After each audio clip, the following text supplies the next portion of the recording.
வணக்கம் நேயர்களே. நேயர்கள் அனைவரும் நீடூழி வாழ்க நிம்மதியுடன். இன்றைக்கி ஒரு முக்கியமான நாள். அதாவது மார்கழி மாதம். இன்றைக்கி 3ஆம் பிறை. அதாவது இன்றைக்கி நிச்சயமாக நீங்கள் உங்கள் வீட்டு மொட்டை மாடியிலையோ இல்லை பால்கனிலேயோ போய் 3ஆம் பிறையை தரிசனம் செய்யுங்க.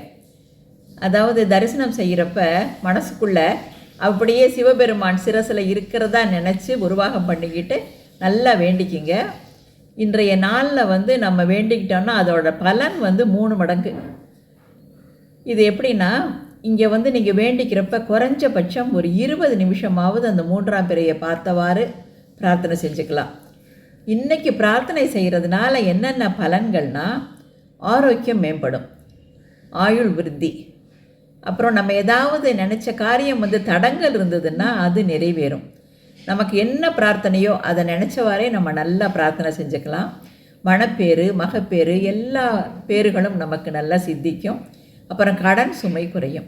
அதனால் இன்றைக்கு நீங்கள் தவறாமல் நீங்கள் 3ஆம் பிறையை தரிசனம் செஞ்சு வாழ்க்கையில் எல்லா வளமும் நலமும் நல்லா பெற்று நீடூழி வாழ வாழ்த்துக்கள்.